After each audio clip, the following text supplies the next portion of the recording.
তুমি কার কথা শুনে রাস্তায় নেমে দিবা? তুমি কার কথা শুনে মানুষকে কষ্ট দিবা, ঘর বাড়ি দিবা? তুমি কি দেখতে পাচ্ছ না? তুমি এমন নেতার পেছনে দৌড়ে দৌড়ে তোমার জীবন নষ্ট করেছো, যেই নেতা বিপদে পড়ার সাথে সাথে নিজের পরিবার নিয়ে নিজে আগে সেফ এক্সিট নিয়ে পালায় গেছে, তোমার মতো কর্মীর খবরটাও নেয় নাই। এজন্য আমার যুব সমাজ যেন তেন নেতার আদর্শ বাস্তবায়ন করতে গিয়ে নিজের জীবন দিয়ে লাভ নাই। দুনিয়াতে রাসূলুল্লাহর আদর্শ বাস্তবায়নের জন্য জীবন দেওয়ার জন্য দাঁড়িয়ে যাও। আর তুমি ওই নেতা, যেই নেতা বিদেশ বসে আছে, ওই নেতার কথা শুনে তুমি হরতাল করবা, ভাঙচুর করবা, মারামারি করবা, মানুষ জুলুমের ধারে কাছেও যেতে আল্লাহ না করেছেন। আর তুমি যদি নিজেও জালিম হয়ে যাও, তাহলে আল্লাহ তাআলা জুলুমের পরিণতি খুব ভয়াবহ করে দেয়। অথচ রাসূলুল্লাহর দিকে তাকাও। কেন আমরা তোমাদেরকে রাসূলের পথে আসতে বলি? কেন আমরা তোমাদেরকে রাসূলের সুন্নাহ অনুসরণ করতে বলি? তার কারণ রাসূল তো আমার এমন নেতা, যখন তাকে আল্লাহ তাআলা হিজরত করে মক্কা থেকে চলে যেতে বললেন, মদিনাতে চলে যাবেন মক্কা থেকে, তখন মক্কায় এক জাক সাহাবী ছিল। আল্লাহর হাবিব ধীরে ধীরে ধীরে ধীরে সব সাহাবীকে আগে পার করে দিলেন, সব সাহাবীকে আগে পার করে দিলেন, সব সাহাবীকে আগে মক্কা থেকে সুন্দরভাবে মদিনাতে পৌঁছে দিলেন। সবার শেষে রাসূলুল্লাহ নিজে বের হলেন। সুবহানাল্লাহ বললেন না? আর তোমার নেতা নিজে আগে বের হয়, নিজের পরিবারে বের করে, তোমার মতো কর্মী বাঁচলেও কি আর মরলেও কি?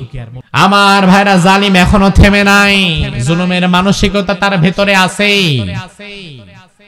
আমরা মনে করেছিলাম বিগত দিনে যারা জুলুম করেছে, এখন হয়তো তারা নিজেদের ভুল বুঝতে পেরে বাকি জীবন তওবা করে ইস্তেগফার করে আল্লাহর পথে চলবে।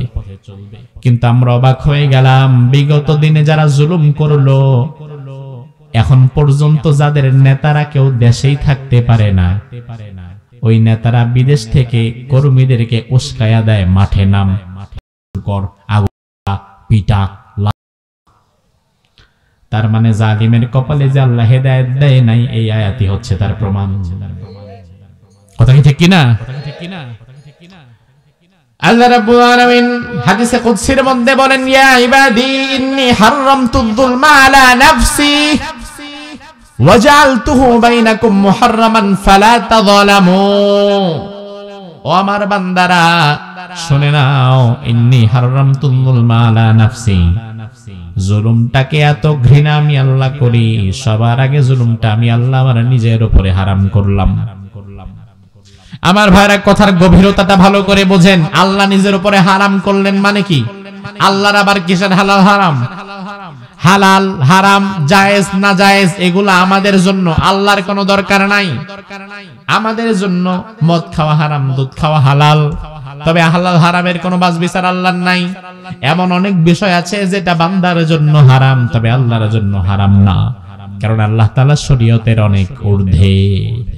যেমন আমার ভাই, অহংকার করা, জবাব দিবেন হালাল নাকি হারাম?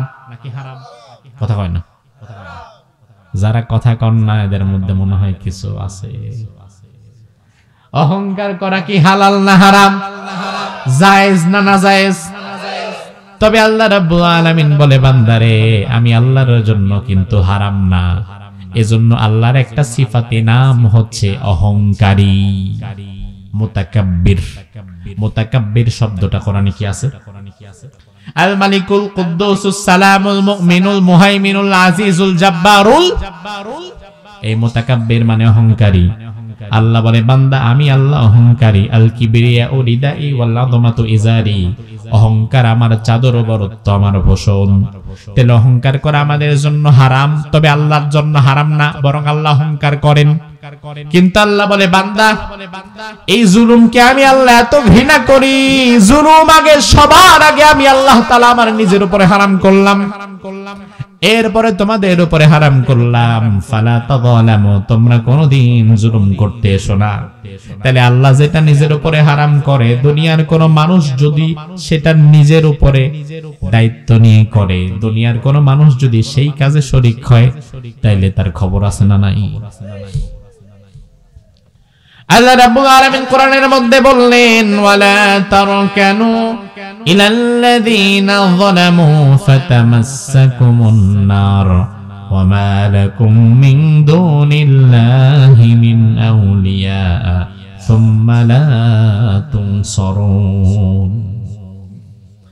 ও ইমানদারেরা, ও আমার বান্দারা শুনে নাও, জুলুম শুধু নিজেরাই করবা না, বরং জুলুমের ধারে কাছেও তোমরা যাবা না, কোন জালিমের সঙ্গীও তোমরা হবা না। একজন জুলুম করছে, পারলে তারে ঠেকাও, অন্যথায় তার সঙ্গ দিও না, তার সঙ্গী হইও না। আর নয়তো বা ওই জালিম জুলুম করার কারণে যেই জাহান্নামে যাবে, তুমি যদি সেই জালিমের সঙ্গী হয়ে যাও কোনোভাবে, আমি আল্লাহ তাআলা তোমাদেরও সেই জাহান্নামে দিয়ে দেব। ক্ষমতা আল্লাহর আছে না নাই? আল্লাহ কিন্তু আয়াতের মধ্যে বলেন নাই জুলুম করো না, বরং আল্লাহ বলেছেন কোন জালিমের সঙ্গীও হইও না। এখন আমাদের দেশে জালিমের সংখ্যা কম না, মূলত জালিমের সংখ্যা কম, তবে জালিমের সহকারীর সংখ্যা বেশি। কথা কি ঠিক কিনা? জালিমের সংখ্যা কম, তবে সহকারীর সংখ্যা বেশি। জুলুম করে একজন, চাঁদাবাজি করে একজন, আর ওই চাঁদাবাজের ডানে বামে সামনে পেছনে দাঁড়ায় থাকে 10 জন। আছে না নাই? তাহলে জুলুমকারীর চাইতে জুলুমের সহকারীর সংখ্যা বেশি। আর আল্লাহ তাআলা বললেন, জুলুমের সহযোগিতা যে করবে, আমি আল্লাহ তাআলা তাকেও জাহান্নামে দেব। জুলুমের সহকারী হওয়ার আগে সাবধান হয়ে যাও। ওই জালিম জুলুম করে যে গুনাহ কামাচ্ছে, তুমি জুলুম না করে সহকারী হিসাবে সেই গুনাহ কামাবা। আজ আমাদের যুব সমাজ বুঝে না, আমাদের অনেক মানুষের আজ বুঝে না। তুমি কার কথা শুনে রাস্তায় নেমে, তুমি কার কথা শুনে মানুষকে কষ্ট দিবা, ঘর বাড়ি দিবা? তুমি কি দেখতে পাচ্ছ না? তুমি এমন নেতার পেছনে দৌড়ে দৌড়ে তোমার জীবন নষ্ট করেছো, যেই নেতা বিপদে পড়ার সাথে সাথে নিজের পরিবার নিয়ে নিজে আগে সেফ এক্সিট নিয়ে পালায় গেছে, তোমার মতো কর্মীর খবরটাও নেয় নাই। কথা কি ঠিক কিনা? অথচ রাসূলুল্লাহর দিকে তাকাও। কেন আমরা তোমাদেরকে রাসূলের পথে আসতে বলি? কেন আমরা তোমাদেরকে রাসূলের সুন্নাহ অনুসরণ করতে বলি? তার কারণ রাসূল তো আমার এমন নেতা, যখন তাকে আল্লাহ তাআলা হিজরত করে মক্কা থেকে চলে যেতে বললেন, মদিনাতে চলে যাবেন মক্কা থেকে, তখন মক্কায় এক জাক সাহাবী ছিল। আল্লাহর হাবিব ধীরে ধীরে ধীরে ধীরে সব সাহাবীকে আগে পার করে দিলেন, সব সাহাবীকে আগে পার করে দিলেন, সব সাহাবীকে আগে মক্কা থেকে সুন্দরভাবে মদিনাতে পৌঁছে দিলেন।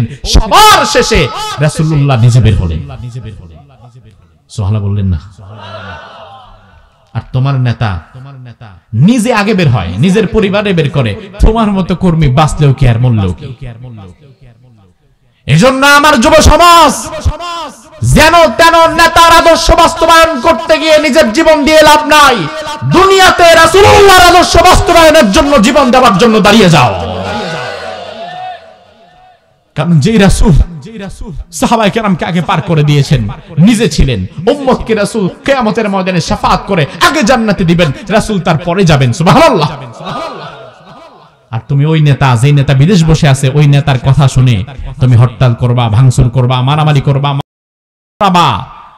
জুলুমের ধারে কাছেও যেতে আল্লাহ না করেছেন। আর তুমি যদি নিজেও জালিম হয়ে যাও, তাহলে আল্লাহ তাআলা জুলুমের পরিণতি খুব ভয়াবহ করে দেয়। হিদায়াত পাবে না, কপাল থেকে হিদায়াত উঠে যাবে।